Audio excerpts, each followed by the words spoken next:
Okay, so I'm now recording and welcome everyone to this webinar on engaging learners at a distance. Obviously, it's something all adult educators have really kind of been thrown into. So my name's Chuck Klinger. I work with Pennsylvania's statewide distance learning project, and I also work to support local programs in Pennsylvania with doing distance learning to supplement what you're doing in class. Now that's changed, and now the distance learning is taking on more of a primary role. So we're going to kind of talk about what that looks like and just some things for you to think about in terms of working with students that are, that now you're working with them completely at a distance. So there are four main things that I want to talk about today. Um, they include maintaining communication. What are ways that you can keep in touch with your students? Some of it we'll talk about will be instructional, some of it will be non-instructional. We'll talk about how you can work on live instruction, so where you and your student are meeting and where the instruction is taking place in real time. We'll talk about learning management systems, ways that you can sort of work through the, providing some structure and managing what your students are working on. And then we will talk about some of the instructional resources that you can use. What are things that you can use? What are some things that are open and what are some things that are paid for? And so I'm just going to check and make sure that there's nothing urgent. Okay. Hopefully people can hear me. I know that we had some sound. So could somebody just send a message? I do see somebody saying that they don't have sound. Could somebody just, okay, great. So sounds like you all can hear me, so good. Okay, so first of all, let's talk a little bit about maintaining communication with your students. Regardless of whether they're participating in distance learning, I would recommend that you keep in contact with your students. It could be just to kind of keep a relationship. We generally foster really good relationships with our students. So even if a student's in a situation where they can't really take the time to do work, then it's still a good idea to kind of keep that relationship going. You show them that you're concerned for them, that you're, in some cases we may want to support our students through adversity that they're going through. So really, I would recommend that you keep in contact with your students, whether they're able to currently do work or not. And we'll talk about ways that you can do that efficiently. In terms of your students who are working, we'll also talk about some ways that you can, effectively communicate about the work that they're doing. I'd recommend at least weekly, and these are things that we do with the distance learning project with all of our students. Send communication out, and also ask your students to touch base with you. And I think this gets into, and I'm sorry, I can't remember the name, but somebody had mentioned about sending something to their students and being concerned because they're not hearing back. So I would, just to keep your students engaged in your program, engaged in your class, even if they're not really going to be able to work at a distance, try to keep in touch with them. And that way, when we're able to resume classes, then we can, then the student will be ready to resume, that they kind of haven't lost touch with you. Use multiple modes. One of the things that we see with a distance learning project, some of our students, they only communicate through phone. Some of our students we can only text with. Some of our students prefer email. We have some students that we use US mail. We send them letters and they send us back things through the US mail. So, just kind of think about the way that works best for each of your students, and we'll kind of talk through some effective ways to do that. Ask them questions and get feedback about the distance learning that they're doing, and allow them the opportunity, to ask you questions about the distance learning that they're doing. Okay, so those are just some kind of general things to think about with communication. And it can be something that's more like a form sort of a communication where you're kind of sending the same message. Sometimes you may want to do more personalized. Obviously, if the students are doing work, the communication should reflect the work that they're doing. They should be getting feedback on the work that they're doing, um, which can be time consuming. And that's probably what you'll spend a lot of your time doing now is that sort of individualized feedback to students who are working. Those are just kind of some general things to think about in terms of maintaining communication. Um, you know, I think that I envision that you're all doing a good job of doing that already, but the one thing that I sometimes have to talk to our teachers about in the face-to-face program that I'm involved with is this using multiple modes. You know, some of our teachers prefer just sending all the students emails. A lot of students don't check email. You know, a lot of students, you know, especially the younger students, best way to reach them is through text. You can use social media. You need to be a little cautious about that and kind of make sure that it's professional. Sometimes using social media gets a little too personal, and so it can be a good means, but it's something that I'm always a little cautious with. I'm actually not much of a social media person. So just a couple things to think about there with maintaining communication.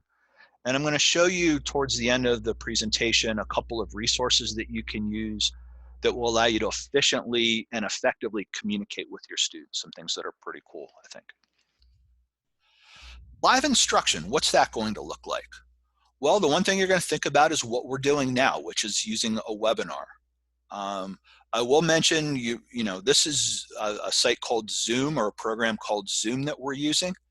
They actually have free accounts. So you can anybody can go on and create a free Zoom meeting space. You can just send out a link like I did, like you probably just clicked on here, to all of your students. And you can meet with groups of students then in a webinar. It allows you to have group discussions, which is nice. So if you want to kind of talk through something with your students, or for ESL learners, it's a great way to practice conversation, is using a medium like this. If you have a smaller group and you want to be more social, you can use the webcams, which is nice. So people can kind of see each other and talk that way. You can share your screen like I'm doing now. With math, I'm a math person. I'm a math teacher by trade. And a lot of times I'll put problems I'll have like a list of problems that I want students to work on together. So I'll put those on a document, share my screen, and everybody can kind of see the same problem that they're working on. There's another nice feature with Zoom and with a lot of the other webinar softwares called a whiteboard, which basically means I can draw on my screen. So I'm going to show you what that looks like. Sorry, I'm just trying to stop the video. There we go. So basically, while I'm on this site, I can go to where I will draw on the screen. So if we're working on like a math problem, I could write on the screen, and everybody's going to see what I'm writing in real time.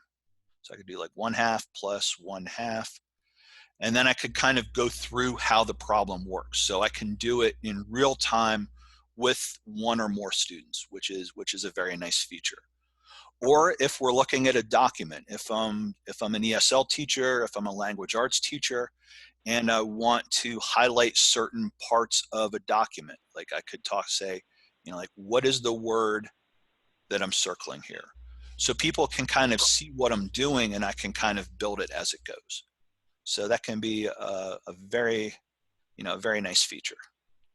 And then I can erase things that I've written on the screen. And by the way, you can set this up so that your students can draw. So I could actually set this up, and unfortunately with this many people, I'm not going to do that, but I could set this up so that you all could access it and be able to draw. So I could have students, like I could have them solving a problem. I could have them circling words, like ESL learners circling words that they know or words that they don't know. So there's a lot of things that you can do with the whiteboard capability. Another nice thing, and I know some of you have probably taken advantage of this, is students can also call in. So, one of the questions about online it's obviously if you're calling from a phone and you're not logged in Wanted to to a so screen. with Curiously and then talk I'm with sorry, we're Erica getting a about little student background enrollment. noise here. Wanted to see if A, is Quizlet being updated? Updated, and can we train Kirsten to update Quizlet for us? Are we doing any updates to Quizlet?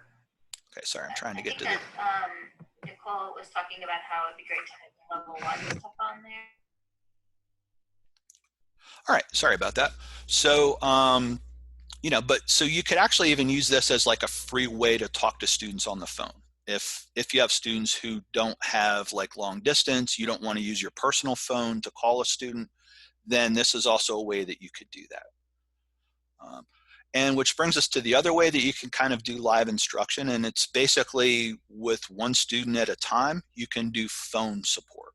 Now, obviously, you're not going to teach an entire curriculum or entire class to each student individually, but if you have students who have issues with internet, and or if they're working on something and you just want to like have a short conversation just to kind of get them over the hump with fractions or with you know, any specific lesson, then you can just sort of basically do one-on-one tutoring over the phone with them, which is something that a lot of our distance teachers do. All right, so this really gets into, you know, talking about the communication, talking about the live instruction. That's really kind of like your direct work and your direct contact with students. So I'm just going to pause for a minute and I'm going to check the chat area and see if anybody has any questions. And if anybody wants to unmute themselves, if you have any questions that you'd like to ask right now, I'll certainly entertain questions.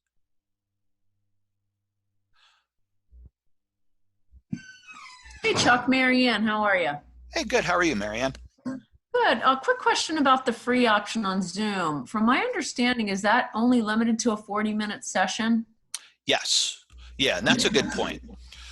Actually, I have the screen, the Zoom. Let's see, where is it? Oh, I had it open. Yeah, basically there's, you're limited to 40 minutes. I think you're limited to also how many people can participate. I think it's either 50, I think it's 50. I think it's a maximum of 50 people at a time. So yes, there are some limits with the free, but I think that for a lot of the work that you're likely to do with your students, I don't think that it's going to be too limiting for where programs are, where most teachers are now. Okay, some people are responding in chat too. You can fill out a form and ask them to lift the 40-minute limit for educational institutions. So that's nice to know. I had called them last week and they said that free Zoom was only for K to 12, but it looks like whoever helped me out there wasn't given the information from what I'm seeing here. Yeah, I was on their site and I must have closed the window. I apologize for that. But, and it actually, I wasn't logged in, but it had it listed as, you know, there was a free version, there was like a $5 a month version and so on. And yeah, just depending on the capacity, but yeah. Okay, thanks. Oh, yeah. It was my understanding that they lifted that restriction for the time being because of what's been going on, but I definitely can request it, I'm sure. Yeah, I'm not 100% sure about that.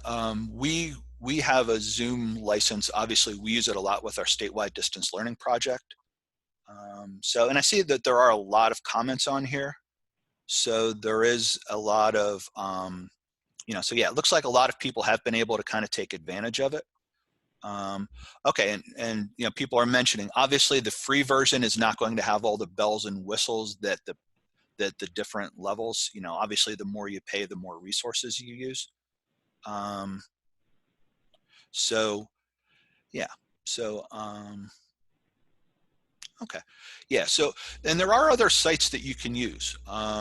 Our local program is using something called Google Hangouts. And when I start going through a couple slides where I talk about some of the resources that are out there, you're going to see the word Google quite a bit. So if you have like a Gmail account, or if Google's something you use, a platform that you use frequently, then you might want to just use Google Hangouts just to kind of be consistent. There are other free resources out there, and there are a lot of, like people have mentioned, a lot of resources are allowing free access or discounted access, while programs are not just adult ed programs, but K through 12, colleges, everybody else are closed to the public. Okay, yeah. Oh, sorry. Somebody else was gonna. Yeah, just gonna real quick question. I was just curious, since I'm just getting started with this, and I have level 2 ESL with mostly Spanish-speaking students, and I have trouble sometimes communicating via the internet or text or phone precisely how to join a new technology. Is there a Spanish version that they could access just to get started with Zoom, like they give how to get started with Zoom in Spanish for them? That's something, at the end of this, I'm going to share my email address. And if you email me that question, I can check. We do work with ESL learners through Zoom with our state distance learning project. And maybe what I could do is I could hook you up with one of our ESL teachers on how we do that. That's fantastic. And the last part of that was that they also usually just have a cell phone. A lot of my students don't have access to a computer, and with libraries closed, is this something that is functional with just a smartphone? Can you hear me? Because I don't know if this helps, but my laptop, I actually lived in Spain before coming to the States. My laptop's still set up in Spanish. And when I put Zoom on my laptop, it actually is in Spanish.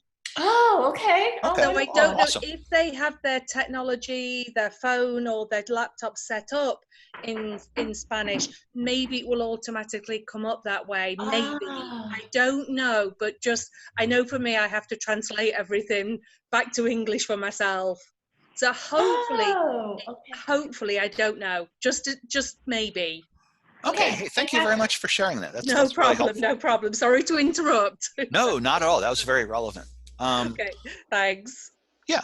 So, there's going to be all different sorts of situations people are going to encounter as we go through this. And as there's, the other thing to keep in mind is the more people that are using some of these platforms, the more glitchy they're going to be. So the one thing to keep in mind is it's going to be a little bit of a bumpy road. It's not going to be smooth. I've been using Zoom for several years now, and I still sometimes feel like an amateur with it. So, just don't be intimidated by it. Just start using things and get comfortable with them, and you'll get better with them. And then you're going to have even more resources when you open your classes back up. Marty again. Yep. Are you going to be going into further details about how the whiteboards are used? For instance, do we use our fingers to do the writing? And if we're doing screen sharing with the students, if they are going to write, is there a way of making sure it's one at a time instead of 2-3 students writing? What I'm going to say about that, and what I'm going to say about this with a lot of these sites, because I don't want to get into a thing where I do anything specific. If there's a lot of interest, I can schedule a webinar on using Zoom. There are tutorials on the Zoom site, and so if anybody would like, just go on the Zoom site, and if you have trouble finding them, let me know and I can direct you to them. If there's a lot of interest, then that's something that maybe we'll schedule for another webinar, though. That's a good question, Marty, but like I said, I want to focus this one more on the broader look than looking deeply at specific resources. Okay, sure, I understand. Thanks. Oh yeah, no, that's a good question though. Yeah, and I see a couple people, Jennifer and Bethany, have posted where there are some resources. So yeah, thank you very much for that. And there are other sites. Like I said, you can use Google Hangouts. There's a site called GoToMeeting, and different places are offering different discounts, different things while this is going on. So something that's available to you.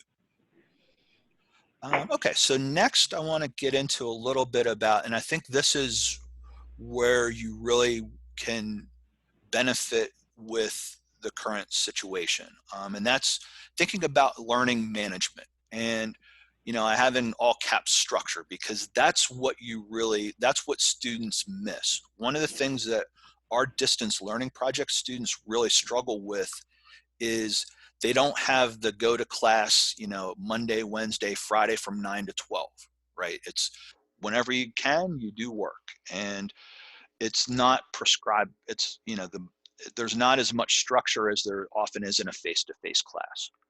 So one of the things you can do with learning management systems, and even if it's not a fully blown learning management system, some other resources, you can provide structure for your students and their learning. Okay, so what this is going to give you and your students is the ability to organize multiple resources and assignments for your students. So like I said, I talked last week a lot about Khan Academy. I talked about USA Learns. Some of your students may be using other resources. I heard in the background somebody talking about a site called Quizlet, which is, it's kind of like virtual flashcards. It's a pretty cool resource that's out there. So instead of having your students go into all these different sites and trying to manage everything by going here and here and here and here, it gives you the opportunity to kind of have sort of like a homepage for your student, or one-stop shopping for your students. So you can put links to other online resources and this sort of thing. You can upload documents that you want your students to see. You can have quizzes or assignments or things like that for your students that are contained within the system. And that way your students are going to one kind of central hub, and then it's directing them what to do from there. So like I said, instead of sending them a worksheet and sending them a link to Khan Academy and sending them a Quizlet, you can load everything in the same spot. And this allows students also to work at their own pace, but with the guidance from a teacher. But it frees you from having to manage each of your students, because you're going to have some students who probably are going to work a half hour a week. You're going to have other, because this is a situation where now their kids are home and now they have a lot going on. But then you're going to have other students maybe who aren't working anymore and who have all this free time. And we see this with the distance learning project a lot. You know, some of our students work 20 or 30 hours a week. Some of our students work, you know, 5 hours a week. And this kind of allows you to manage so that they can go through step by step and everything's there for them as they need it. Okay, and we'll look at some examples of this, and I'll kind of show you what that looks like here in just a little bit. Chuck, Marty again? Yeah. Hello? Yeah, go ahead, Marty. Yeah, Chuck, I was just wondering, I have a lot of material for the GED on my Word documents. Is it possible to access the Word to provide to the students? Yeah, this would be a way that you could share that information with like groups of students. Yes. Great. Okay, and I see somebody mentioned Schoology. I think that's how it's pronounced. Somebody else mentioned Google Classrooms. These are perfect examples of that. So good. So, and like I said, I'll kind of show you what that looks like. But first, I just want to talk briefly about communication resources. Oh, I'm sorry, instructional resources. There we go. Okay. And we're going to talk about a couple different things that you might want to use with your students. One is open education resources. If you hear the term OER, that's what they're talking about. These are basically any instructional resource that's inherently free. So something that's an open ed resource is something that anybody can use. There's no license. You know, there's only, obviously you can't claim it as, hey, look at this thing that I created. You know, that's the sort of thing that's copywritten, but they are free for any student, any teacher to use. A lot of times people think of them as online resources, but this does also include print resources. So some of you might go on, if you go on a website that has like downloadable worksheets for your students, or downloadable books for your students, or reading materials that you print out and give to your students. Those are also open education resources. So that's kind of one piece of the puzzle that I think you're going to be working with a lot now, right? Is finding those free things that that you can provide for your students to learn. Also textbooks, books. I don't know if any of you sent books home with your students, but with the distance learning project, we actually mail some of our students that don't have internet. We mail print material to them, and then they send work back to their teachers. Now, obviously, US mail is going to be a difficult thing if you're not working from your office. Most of you, I would not assume, are prepared to be mailing and receiving mail from your homes to and from your students.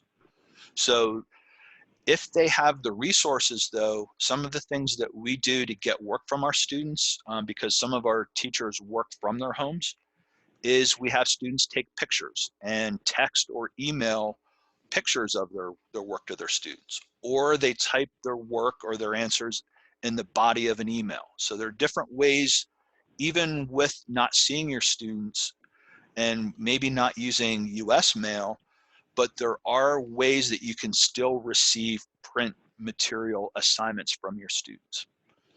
When we start looking at the learning management systems, we'll talk also about maybe how students can enter assignments in those. And then, of course, there are the paid resources. Things like, in our state, a lot of programs use the Essential Ed, the TABE Academy, GED Academy, HiSET Academy. Many of you use Edmentum. Some of you use Fast Forward, all Aztec, all those different types of things that are paid resources. Obviously, if you already have licenses for them, then your students are already working in them. But if you don't, a lot of them are currently offering free and discounted licenses. So I know Fast Forward is one that you can get, like, I think up to 30 seats for free through the month of April. There are some other ones that are offering free resources as well. So that's just something to, to kind of keep in mind, that there are free ones that you can still use. All right. So I'm going to pause now and field more questions about this. We're going to start to look at some of the communication resources. These are some of the common ones. I'm mainly going to show you one of each because they all kind of do the same sorts of things, but I'll just give you a chance to kind of see what they look like. But I'll just take a minute before we move on and answer any questions that anybody has.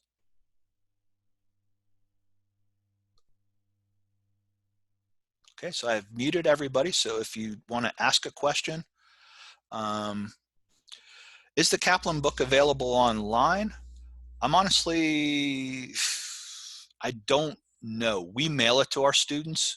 There might be a digital version, and I know that they do have some,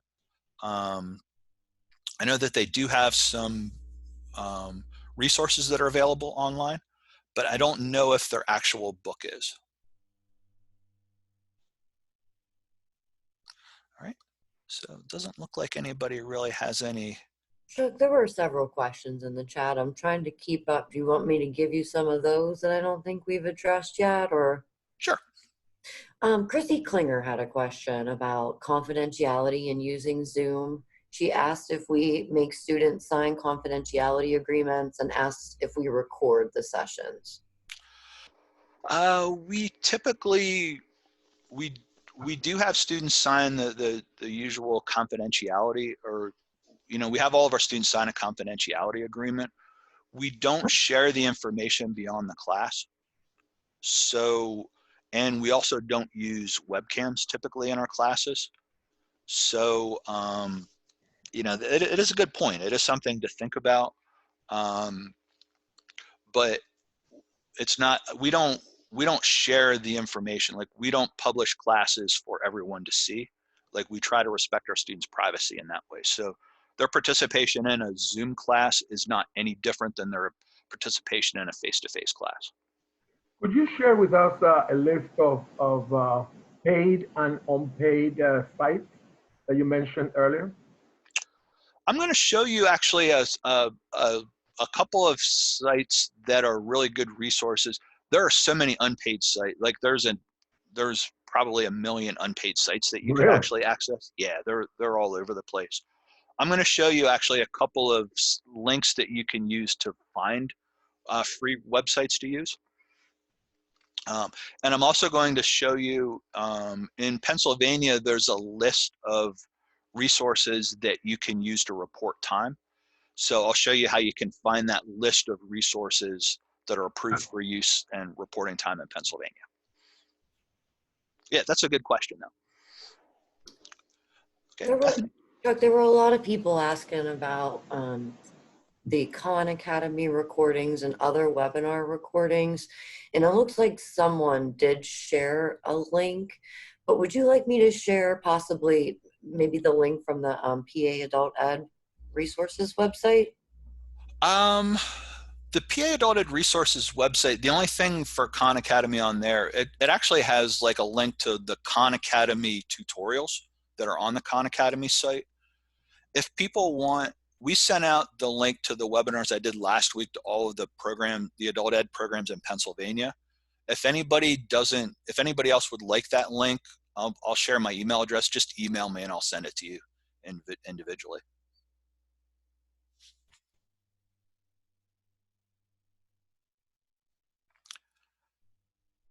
All right, good. Yeah, and I see somebody posted a link to that. So, okay, good. And it looks like a lot of good chat going on. So I'd encourage you to look at the chat. Like I said, part of the issue with this is there are so many resources out there that you can be using that it's virtually impossible to capture everything. So what I'm trying to do is get to some of the themes that you can be thinking about with your students.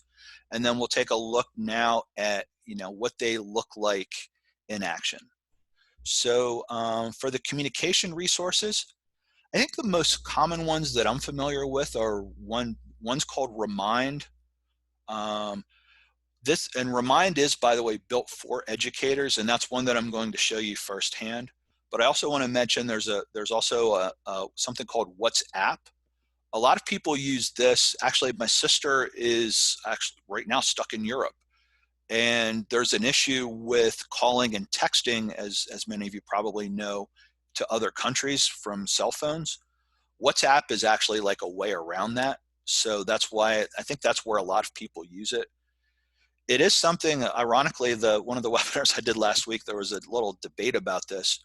And what I saw was it's developed by the same people that are the Facebook people. It's not a Facebook specific app, but it is just simply it's a communication tool. And the other thing I'd like to mention is Google Voice. Google Voice allows you through a Google account to text, and you can actually have a phone number that's listed through Google Voice that you can have directed to your cell phone. But that way you're not giving students your direct cell phone number. We really don't like our teachers to give their personal cell phone information to students. We've had a few issues with that. So Google Voice is kind of a nice way to work around that. You can send a text actually from your computer that goes to students. So if you're somebody that uses a lot of Google products, it's certainly something that you can think about. But I would just like to show you a little bit of how Remind works. So that's this site right here. This is, I just over the weekend set up a Remind account. And basically I can add whatever students I want. So this is, and you can set up different classes. So I can create a class right here on the left.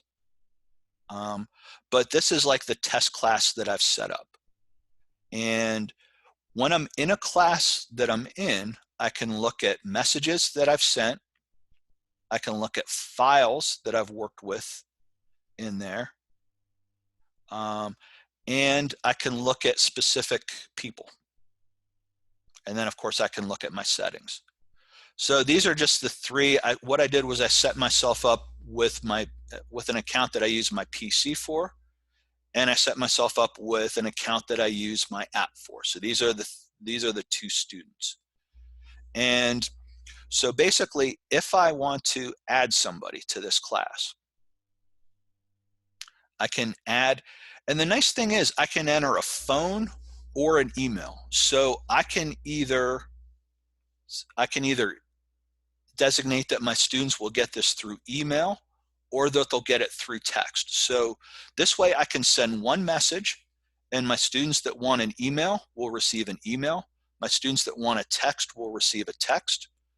And my students that have the Remind app and have notifications turned on will get like that push notification on their cell phone. So they'll actually get it, the notification to go to their Remind app to see what they have. So this is a way that once you set your classes up, and your students can actually then, through their account, you can set their accounts up for them, or you can link, they can create their own account and then link to your classroom. But basically, when I send a message through this, my students will receive it the way that they want to be notified. So I can send one message, and it goes out as an email, it goes out as a text, and it goes out as a push notification to all of my students. And with those messages, I'm going to go back to the messages part. So with my messages, I can send, so if I want to add a new message, then I can, okay, I'm sending it to my entire class. If I wanted to, though, I could send it to individuals or groups within my class. I can type a message. I can add files here. If I do a video, I can include a video here. I can include a photo here. I can include files. I can link it to my Google Drive, my Google Classroom, some of these other sites. So there's all different kinds of things that I can incorporate in one message that I send to my students. So I could send them, let's say, a link to, some Khan Academy videos that I want them to watch. And then I can send them an attachment that includes some problems that I want them to solve, like a document that includes some word problems, for example. So it's just a nice way that I can get a lot of information sent out efficiently to a group of students. The other thing that I will say is that it also allows you, when I click on a message that I've already sent,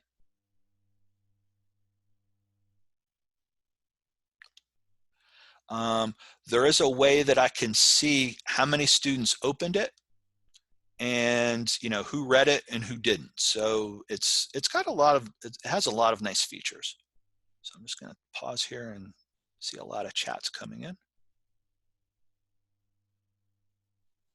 Okay, looks like that's all. Yeah, good point. There is a character limit with Remind on the messages. It's 140 characters. And then as you add text or other things, then it's reduced. So it is kind of meant for like shorter messages. So that's a good point by somebody.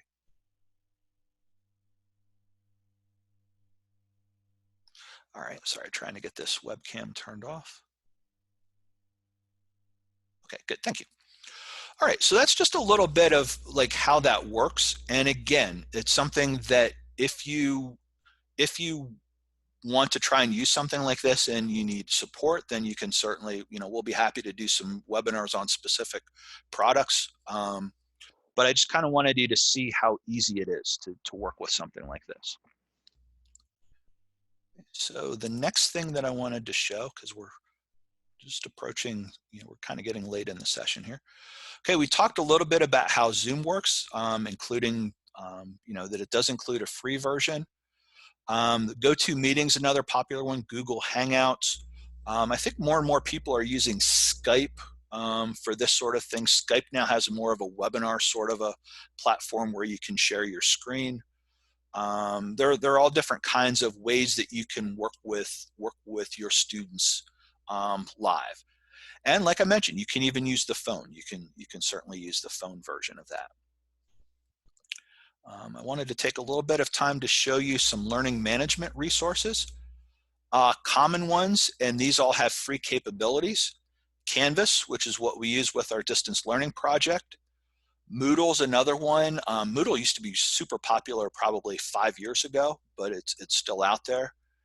And another one is Google Classroom. And so I'm going to show you just a little bit of work that I've done in Google Classroom just to kind of get it, just to kind of get a feel for the types of things that you can do. So this is my Google Classroom. And as you can see, I've named it. I can have more classes with my Google account, so you can kind of go back and forth between classes. But basically, I can go to the classwork tab, and I can assign work to my students. So these are like assignments that I've given to my students, and I can put a due date. So this is one that I just put. So I put watch the Khan videos, complete the word problems for instructions. And again, I'm trying to be very brief here. And then here's the link to the Khan Academy. So if the student clicks on this, it's going to take them to the section of Khan Academy that I want them to work in. Okay, Intro to Theoretical Probability. And then complete the word problem. So I've attached a PDF. Okay, all right, so I have a little bit too much going on right now, so I apologize for that. But if I click on the PDF, this is a worksheet that has a lot of word problems related to probability. So it's just a chance for them to get some practice. I could set it up so that they do my assignment and set it up as a quiz where they upload their answers, like if they work on something as a document, instead of using a PDF, if I'd sent them a Word document that they complete, I could set it up so that my students would turn their assignment in. How many students I've assigned it to, it will also tell you that. So the nice thing about something like this is it's a way that I could have all of my assignments listed. Like I could have the next like 6 sections or 6 units that I want my students to work on. And that way for my student that it's going to take them 2 weeks just to get through the first unit, they still have what they need. For my student that's going to go through 2 units a week, they're going to be able to go at their own pace and keep moving forward. And I can set it up so that they're submitting work and I can make sure that they're doing well before they move on to the next unit. So doing some work in this allows you basically to set up your students to be very independent learners. And then your focus can be on monitoring their work, getting in touch with them if it looks like they need help, getting in touch with them to say, hey, you're doing great, keep up the good work, getting in touch with them to say, hey, I noticed you haven't been working. But then you're doing more facilitation and you're letting the resources do the work. So, and again, it's something that we can kind of support you with working with specific things.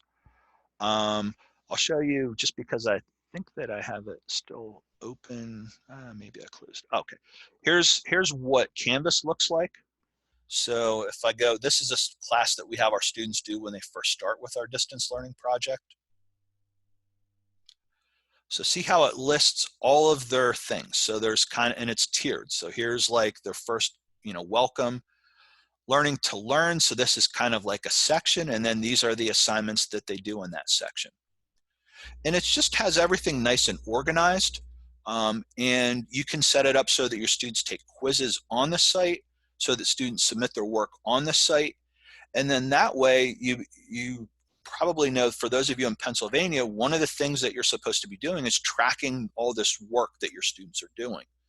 So this really does all the tracking for you as well. So it does a lot of, it just basically doing the upfront work to set this up saves you a lot of work down the road. All right. And then the last thing that I wanted to show you, and then we'll open it up for any kinds of questions, is just a little bit of discussion about the instructional resources. Like I mentioned, our state in Pennsylvania for adult ed programs, there are resources that are approved that you can report the time on tasks. So Khan Academy is one of them. So you set your students up with Khan Academy. You can run that report where it shows you how much time they worked, and that's something that your agency can report in eData. So you basically get like credit for it. Those resources excuse me, they're listed on the PDE website as part of the distance learning policy because it's a matter of policy. So that's a list. Those are resources that if you go on the PDE website and go on the adult ed section, then you'll be able to find the policy for distance learning, and it will show you the resources that are approved for use. For open ed resources, just 2 sites that I wanted to show you. One's called OER Commons, because somebody had asked about this, and the other one's called crowdedlearning.org. So OER Commons is basically like a database of free resources. So as you can see, if you just want to type in a search, like if I want to look for something on fractions, I could just type in fractions or author's viewpoint, you know, whatever, if there's something specific you want to look at.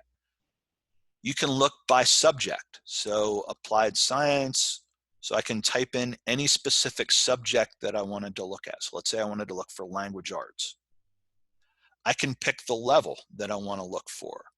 So lower primary, upper primary, middle school, high school. So let's say I want to look for intermediate, middle school.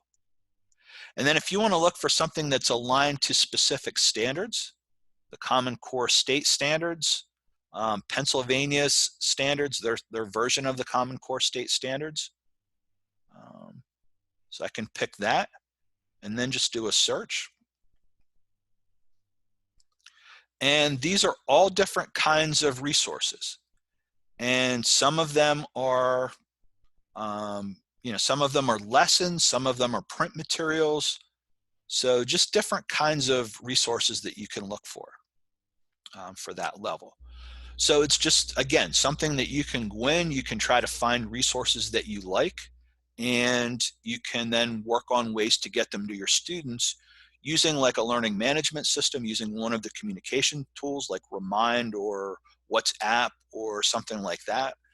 And you can kind of build that into the resources that you're using for your students. Okay, and the other site is called Crowded Learning. And they're working on kind of a different kind of a database. And this is a little bit of a work in progress, but they actually have some resources that are CCRS and TABE aligned. So if I click on this TABE 1112, so it right here is reading. And these are different reading resources that are aligned to the TABE or to the college and career readiness standards. And then if I want things that do leveled reading, so as you can see, this Read Work site has something specific for TABE E, TABE M, TABE D, TABE A. So this is again, just gives you access to things that are specific to certain areas that you're looking for in terms of resources. Right. And it is almost 10 of 12, or 10 of 1, I'm sorry. So I do want to take a little more time for questions. While I do that, I'm going to leave this slide up for a second. Just the OER Commons and the Crowded Learning are pretty easy websites to get to. It's just oercommons.org or crowdedlearning.org. But I'll just leave this up here for a second. And I'll open it back up to questions.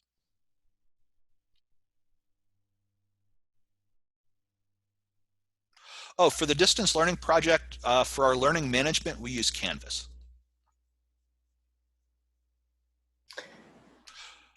And I'm working backwards with the question, so I apologize with that. Somebody asked, does Crowded Learning require students to have a school email address? Actually, Crowded Learning is one that will point you to resources that you can use. So it's sort of like a way that, somebody had asked about the list of all the resources. So Crowded Learning isn't necessarily something for your students. It's more something for you to use to find resources for your students. And it's a free resource to use. Somebody mentioned CK-12. Marianne, were you going to ask a question? I'm sorry. I have another Zoom meeting at 1. I was just wondering if you could maybe put up your email. Yes. Because I have to report to my director, and I know there's we have, in East Brunswick, we have teachers that teach all different levels. during the day, and then we teach adults. So she'll email you as to when the recording of this is on, so our other teachers can take advantage of it. Some people weren't able to attend. Okay. All right. So yeah, you should see, hopefully you see that slide now. Yes. The other thing that I wanted to mention is I'm going to do sort of an office hours every Tuesday at noon, starting tomorrow. I'm just you're the first people to hear about this. So, but every Tuesday while this pandemic is going on, I'll log into this particular Zoom room at noon. And if anybody that wants to come in and ask questions can ask questions. So I know Marty, you had some more specific questions about some of the sites. So maybe, if people want to ask about those, we can kind of take a look at those. People that are using things, I know on the chat, I apologize, I wasn't able to follow the chat real well. So thanks to Bethany Lazanik for doing that. We will, people can share things that they're using, things that they're succeeding with. So it will just be basically like an open time for people to come in, ask questions, talk about what you're doing with your students while your classes are closed. And the other thing that we will probably try to do if there are people that show up to the office hours that are interested is maybe we'll try to set up some cohorts if you want to practice with some of these tools that we talked about, and even some that we didn't talk about, so that you can maybe practice with them a little bit before you use them with your students. And that'll start tomorrow, Chuck? Yep, tomorrow at noon. Great. And I just have one other question. I see the Zoom meeting is number 645-949-2181. Can we just put that on? There's no password required? Exactly. It'll be just like today. Because today I clicked on a link. Can I click on the same link? Yep. Great. Yeah. All right. I have to go to another meeting, but thank you all. And thank you, Chuck. It was very good. I appreciate it a lot. Well, thank you very much. And thank you. We'll see you, I'm sure, at some point. Okay. Thank you. All right. And like I said, I'll stay on for any other questions. Hi, Chuck. This is Sylvie. I'm the tutor coordinator at Keystone Opportunity Center. Oh, hey. Just to share with everyone that my tutors use WebEx. And yes. So I signed up and I did a little test drive. And then I helped some of my colleagues get, more proficient on it. And we were on for over an hour without any interruptions. It has the same sort of features. So there's another platform for consideration. It's been working really well with the tutors who agreed to continue online. Oh, excellent. Yeah, thank you very much for sharing that. So that's another webinar type platform called WebEx. And it's put out by Cisco. So. Okay, awesome. Hey, thank you. Oh, absolutely. Hello, can anyone hear me? Yes. Could you repeat the number that's equivalent to the link we used today? Because I might have deleted it already. Yes, let me pull it up. Hold on here just a second.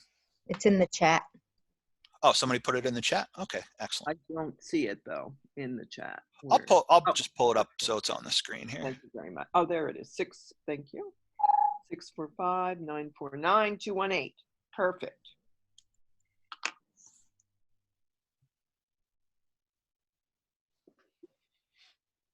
Thank you. Oh, yeah, you're welcome. Chuck, I had a question regarding Google Classroom. I've been using it and really like it, but I'm having trouble with seeing what my students are doing. You had shown us an assignment where you had a PDF and a video, which is kind of similar to what I'm doing. I give them a video to watch, and then I give them a PDF to do questions, but I don't know how to get them to write on the PDF or to submit their answers to me. And in the chat, somebody was referring to Adobe. Is that something that every student would have to download, or is that something that I have to do, or can you give me any guidance on that? Yes, I'll try to be a little brief and just conceptual about it. If PDFs, some people have software and it's become it used to be very challenging, like it used to be something pretty expensive, but they've made it a little easier to edit PDFs, but it isn't something like a Word document where you just open it and can go in and start to edit it. You do need a specific program to do that. So if you want students to do work on something like that and upload like a completed document, my advice would be to use Word, or like OpenOffice Write if you don't have Microsoft. Another thing that you could do is you could have it where students just upload a photo of the assignment. So like if you give them a PDF, they can write on it, take a picture with their phone, and then just upload it. Would be another way that you could have students show their work. You could actually have them type their work in. You could have it be where like they would submit, they would kind of like type in an assignment, and they could just type in their responses, like if it's multiple choice, like number 1A, number 2B. You could embed it you could put it in as a quiz that students would complete in there. It depends on the nature of the assignment, I guess. Okay. Is that helpful, Paul? Yes, that's what I thought. I just wanted to make sure I wasn't missing anything obvious with regard to PDF. It's that I'm aware of. It's not like something where you can have although one thing you could think about doing is using something called Google Forms. Mm-hmm. And I haven't done this, and maybe somebody that's on the chat, because man, you guys are really on top of this, but you could possibly set it up as a Google Form, your assignment, and then have a link or have a connection to the Google Form, and then it wouldn't be in the Google Classroom, but you'd be able to kind of see the response in Google Forms. Or you could make like an answer sheet in Google Forms. Exactly, yes. Oh, I see. Now, it wouldn't be in your classroom then, but it would be something that you'd have a spreadsheet accountability of what all of your students did. Oh, okay. Thank you. Does that make sense? Yep. Thanks. I have one more question. I'm in Pennsylvania. We're using the usalearns.org site with our students. Mm-hmm. As a teacher, I cannot access the actual student. I'd like to see what they're doing besides the categories. Is there any way you can access the student information that they're working on without creating another email account to make yourself a student? I have not seen that. You can. You can? Yeah. Are they set up in a class? They're set up in a class, yes. And I can see the results or what the titles, but I wanted to actually be a student and see what the questions and all the video, what it's all about. I can't get in there. How do you do it if you know? Oh, you want to see what they're working on from the teacher. You have to have a student. You have to set up a student account. So then I have to create another email for myself and get in there as a. Well, you could set up a student account and a teacher account, I think. Yeah, you have to have different emails. That's all you have. So I have to create another possible email. Okay, no, that's all. I thought maybe I would think that would be a good addition, is that you are able to see that without having to do that. It would be nice. I had that same problem. Yeah. I had to just create my own site as my own login as a student as well as a teacher, and it's a little clunky because then you got to keep re-signing in to see different aspects. Okay. Form. It'd be a great. Yeah. No, I just was fooling around with it so much, and I could not get there. And it would be a great addition for the future. But thank you, everybody. Yeah, I had that same question. Thanks for asking it. there is a scope and sequence document for some of the courses that at least gives you the vocabulary and kind of the themes and things like that. Yeah, yeah. But to see it, you actually have to create a student account. I've not heard differently from anybody, and I haven't seen anything. No, that's fine. I'll just create something else. Oh, okay. Great, but perfect. All right. Looks like, and like I said, I'm in no hurry, so I'll stick around as long as people have questions.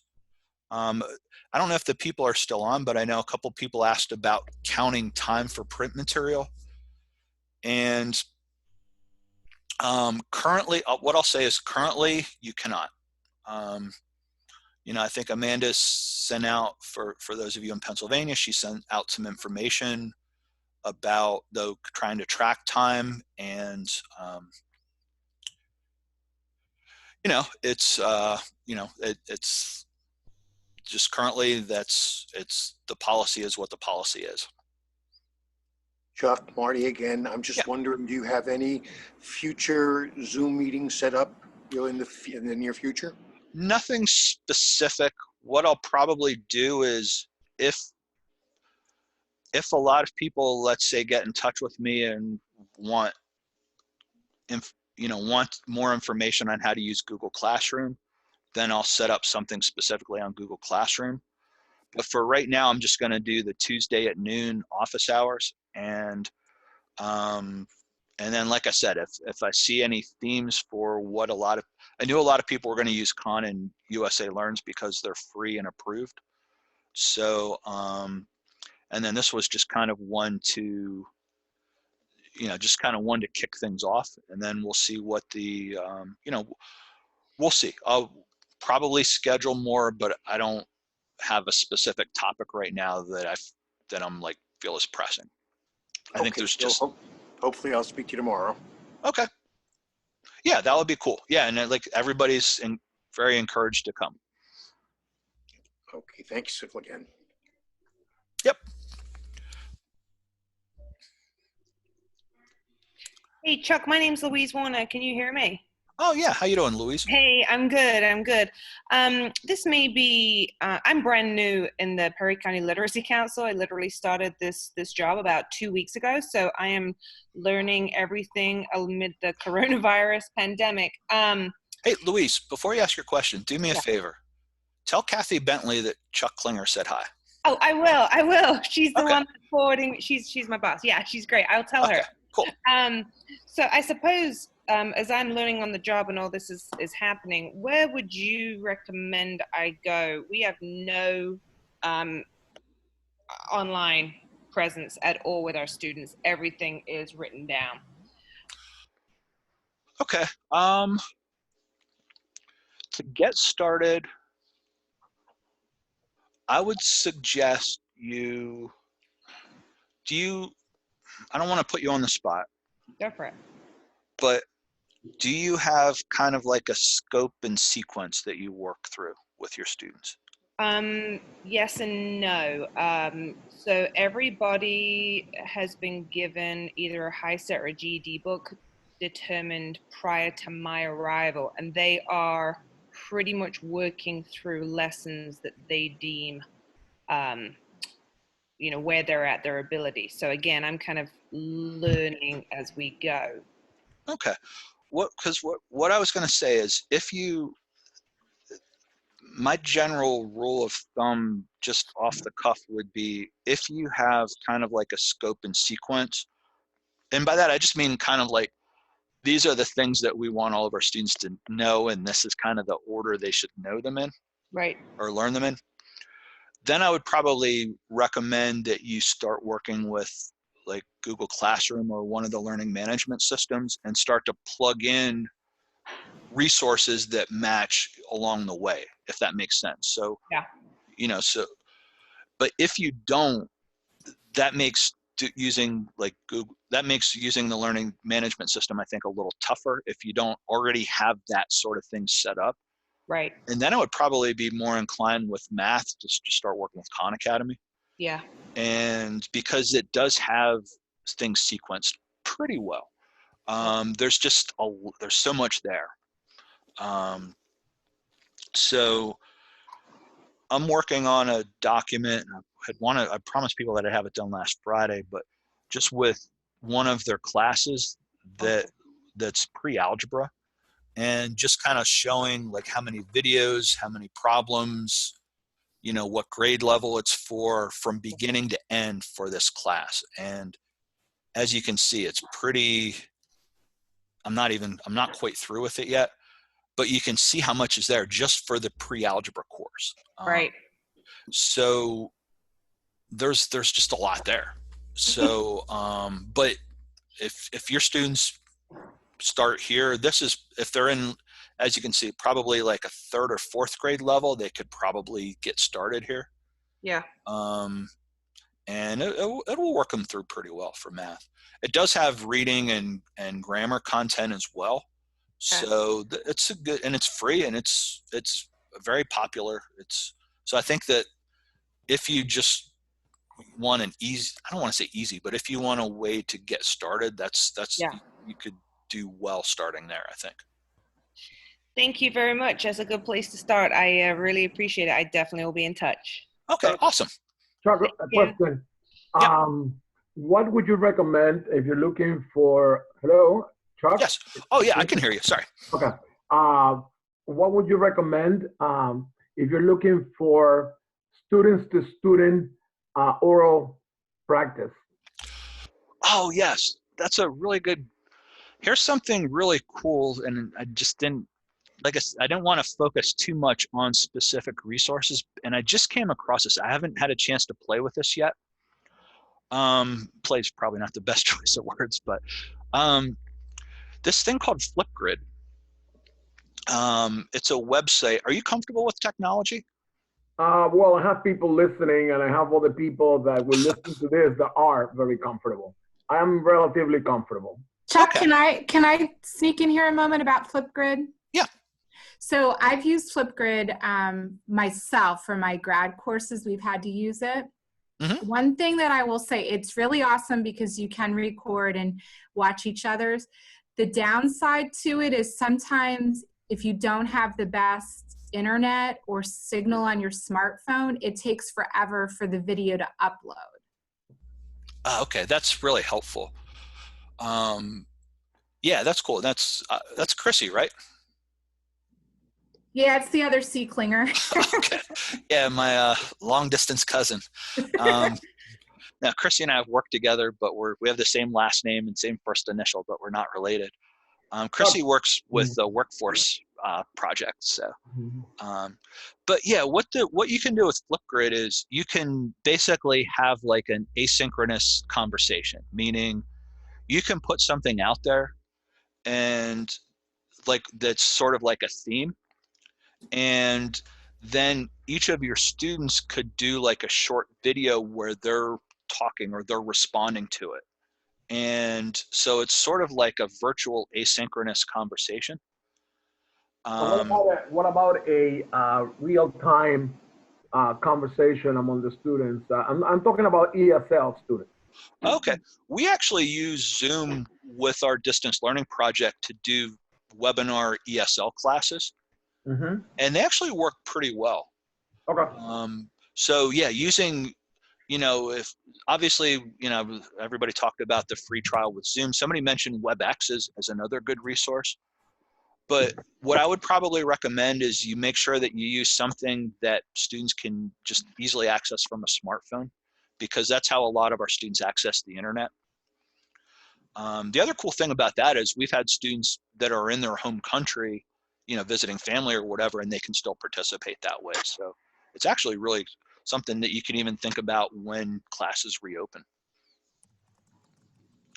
But yeah, I would say do that. You can share your screen if you like.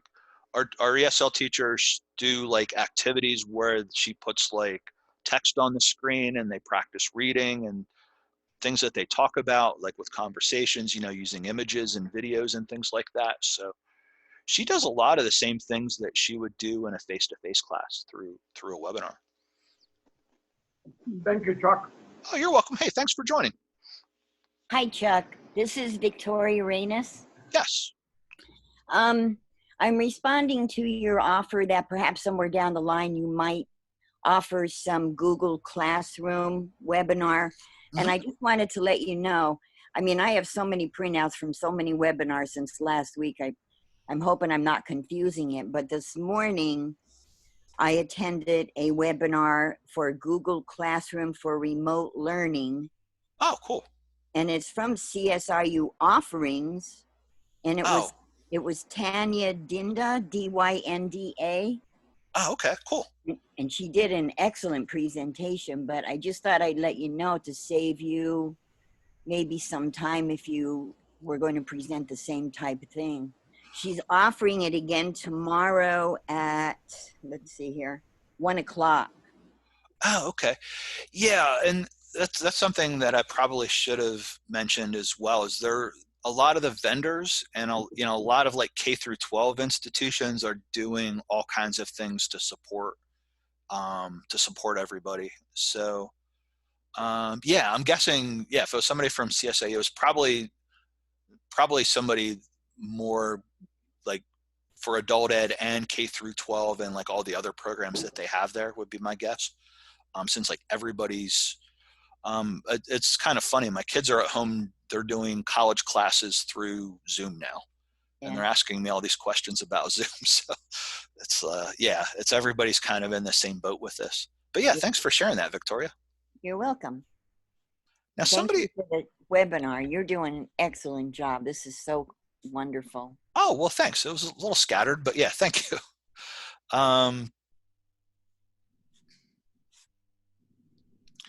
Yeah, somebody. Yeah. Hi, can I join in? This is Michelle McElroy. Yes, you raised your hand, I think. I was just going to mention that. So, okay, yeah, sorry about that. I'm an ESL teacher, and I'm wondering how I have used WhatsApp with my students just to send them audio, because the program I work at, that was a way to get them audio, which I wasn't able to do in the classroom. We didn't have textbooks with audio. So I've been using voice memo on WhatsApp, but I'm wondering, a lot of the things I've seen you put up with Google Classroom and, a lot of these different platforms, how practical they would be to view on a phone. Do you think, because our students, I think out of my class, I had only maybe one student who had a computer, and everyone else really depends on their phone. Yes. For like Google Classroom, do you think that would be, I'm assuming it just needs a little more screen, a little more real estate, a little more screen space. Yeah, one thing that this is just my off the cuff rule of thumb I like things that have apps that are like, so that the student doesn't have to use the browser on their phone. Mm-hmm. We run into a lot of issues with students because, they have iPhones that are using, I think, Safari, or, Android phones that are using Chrome. I know like USA Learns, for example, there are ads on the browser.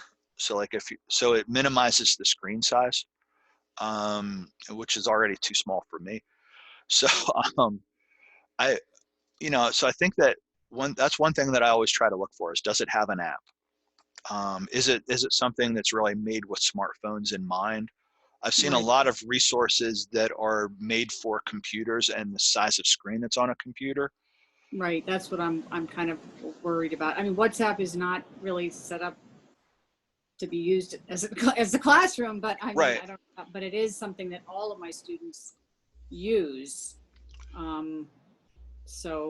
Well, can you attach documents, and can you do like audio? Can you include audio recordings or video recordings through WhatsApp? Yes, you can. I mean, I've been sending audio clips from voice memo, and I've been using an Oxford University Press. They have audio files that you can, you can send them through WhatsApp. But what you can't, in terms of documents, I read that PDFs use too much data. Okay. I don't know if that's I'm concerned about, because I know a lot of them don't have a lot of data for their phones, so you have to kind of also think about what's going to eat up a lot of because there's so much wonderful stuff on YouTube, and there's a lot of great free stuff, but it does a lot of times use a lot of data, I believe. Yeah, for students with limited data, I think that, and students that, we also have people who were relying on going to public places to access the internet. Even if they weren't going in, they're taking advantage of free Wi-Fi for places. Right, with the libraries, which are all closed now. Right. I mean, I don't know if they could still like sit in a McDonald's parking lot and download material. No, yeah. probably, looking at the size of the files before you send them, making sure, trying to minimize images on them, because sometimes Right. images and clip arts and things like that can take up a lot of, they make files unnecessarily large. That's Probably, a good point. probably Yeah, trying that's to a make the good point. files as small as possible and concise. Right. If, That Flipgrid sounded like it might be great for language practice, but I heard somebody said that when I heard the other participants say that it was slow to load, it made me think it probably uses a lot of data then. I might want to try that sounded so wonderful, but I don't know, maybe there's a way to figure out how much it uses. Yeah, well, VoiceThread is, I put that in the comments. VoiceThread's another one that's similar to Flipgrid. And in VoiceThread, you could just record. You don't have to do the video piece, or you can type. So it's a little bit less. But, like Chuck was saying, some of those work best on an app, and then it's still possibly requiring data or Wi-Fi connection. Right. Well, I have been enjoying Voice Memo, which is, I don't think takes a lot of, that's an app, which is a free app for audio. I recommend if anybody needs to do that, because I work with low literate adult ESL learners, so audio is important. Yeah, I think Remind does a lot of the same things as WhatsApp.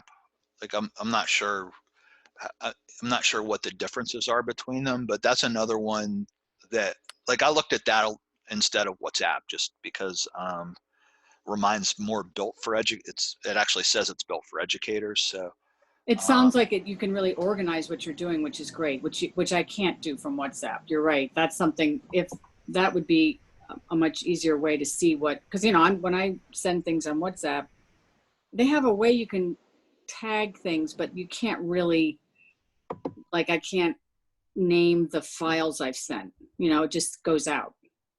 Right. So Remind sounds kind of wonderful in that way. So I definitely am going to check that out.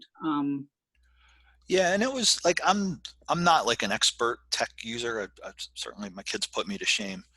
Although I'm probably more functional with technology than they are. But anyways, I thought that it was pretty easy to pick up and start using as well. I didn't think that it was very complicated. So if you're using WhatsApp, then I'm thinking you could probably use Remind.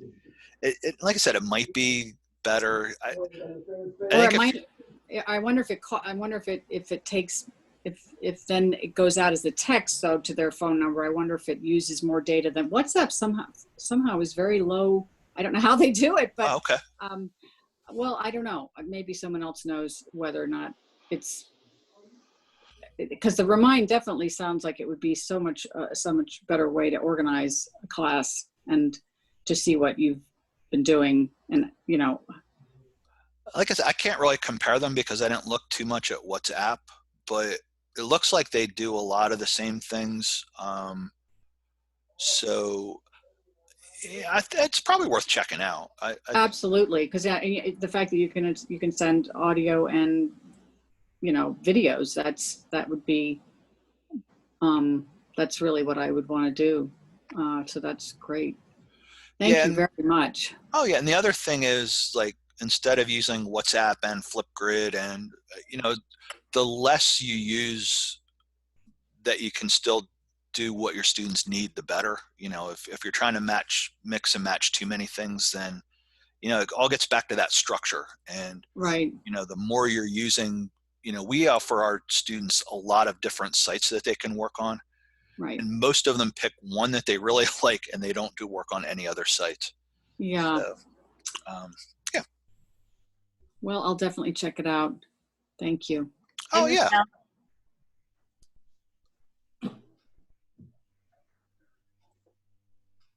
Anybody, any other questions that anybody has? I see there's some things going through the chat, so I'll try and catch up with those a little bit. Or Bethany, are you still on there? Are you monitoring the chat? This is a very active group, which is really cool. I will say the person at CSIU that did the Google Classroom training, I don't know if that's something that was specifically for CSIU or if that's something that's open to the public. So, you know, that's something that I'm not really sure about. I don't know if anybody mentioned that. Oh, that's a good observation, Chuck. I didn't even think about that. Well, no, but it's nice that you mentioned it. And yeah, I mean, I've had a number of people now who are asking for the link, and I told them when this webinar is over, I'll send it. So I'll make sure I mention that to them just in case. Marty is one of them, and you know, but I'll answer the emails and just give as much information as I can. Victoria, is this you, Victoria? Yes. Yeah, I just saw your email and sent you something. Thank you for posting that. Oh, you're welcome. Yeah. And can I just ask again, Chuck, or I don't know, maybe I already voiced this, but so for Google Classroom, if you were going to, you know, if you were working with students who just have access to phones, you would recommend Remind over Google Classroom, right? I'm sorry, could you repeat what all do you want to do with it? It's adult ESL, so for English as a second language. So I would want to be sending them audio and video, and possibly I might ask them to respond to queries and do some writing, but just in terms of if for them to look at on their phones, it sounds like Google Classroom would be harder to look at on, I don't know. Yeah, I saw somebody mention in the comments that Google Classroom has an app, but it's not very reliable. Now that was just one person's comment. For the phone. For the phone, you mean a phone app? They have yeah. Okay. I haven't looked at Google Classroom a whole lot because we use Canvas. Remind seems, I guess what I would say is Remind seems a little less than Google Classroom, which if it does what you want, that's probably better. It's probably just a little bit more streamlined. The only thing is with Remind, you're sending things out periodically. Okay, so now you can actually set Remind. I noticed that you can set like future messages. So you could set it so that, you know, this week I'm sending out this message, and I could actually already put in what I'm sending out next week to automatically go out. So you could actually do that, but it's the message is going to go out one at a time, and you're limited in what you can send out. Now, I do remember you said that there was a limited number of characters, right? Too. Yeah, I think like 100. Yeah, 140 characters. Whereas Google Classroom, I can have everything laid out that I want my students to do for the next 6 units or whatever. Right. That's the nice thing about using something like a learning management system is you can put everything out there for your students to access in one thing, if that makes sense. Yeah. Oh, I don't know. It's I work with such low literate adults that it's even, you know, following directions is problematic, which is why the more oral, I think, oral and visual, it has to be very oral and visual. Yes. I teach the entry level, so I have, it's challenging but fun. Now I did notice that, let me pull this up here. I noticed a message went out about print resources being approved. Right now, the print resources are just approved for the distance learning project because we work with students who don't have internet, and that was the only way that they could participate. Right. So, and that wasn't just for you. I noticed that like some questions and comments about that. I just wanted to make sure to mention that before anybody left. So I just want to let you know, I don't know who it is that's speaking to Chuck, but I teach a lot of low-level ESL also. Oh, do you? Yeah, Yes. USA Learns works out great. It took months to get them adjusted. So it took a lot of phone calls, a lot of back and forth. I monitor them very closely, but I got to tell you, USA Learns is phenomenal. I will have to look them up. I'm considering the Google Classroom because, like I said, that webinar from Tanya was pretty neat. It was very, very helpful. And just to let everybody know who emailed me for information about that link, one of my colleagues, Jennifer N., if you can see it, she actually pasted the link in this chat. Oh, cool. Okay. So if you go up to Jennifer N. to everyone, she posted the link there because I don't know how to get out of the webinar and get back into the webinar. So oh, that's cool. No, that's she did good. that for me. Well, thanks, Jennifer. Now to get back to the whole Remind in Google Classroom thing, one thing, this is a message that I could send in Remind, and this is a little bit more of an advanced topic, I guess you could say. But notice one of the things that I can do is I can link messages that I send to my Google Classroom.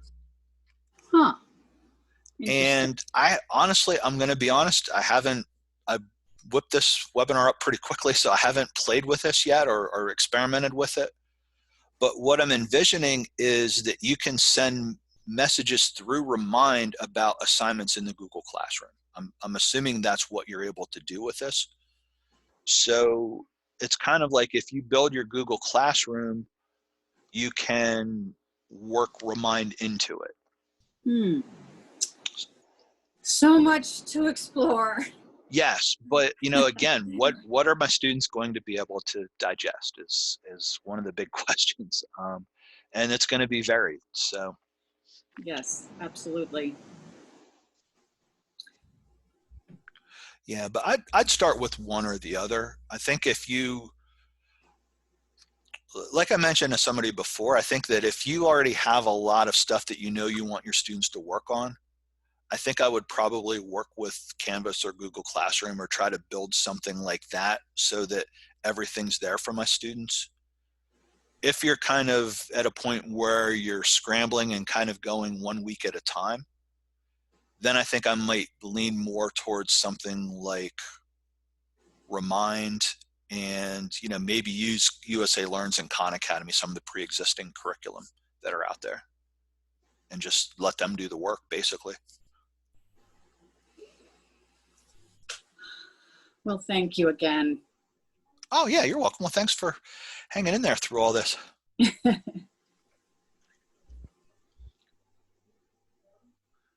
And somebody mentioned this is recorded, so yeah, the recording will go out. And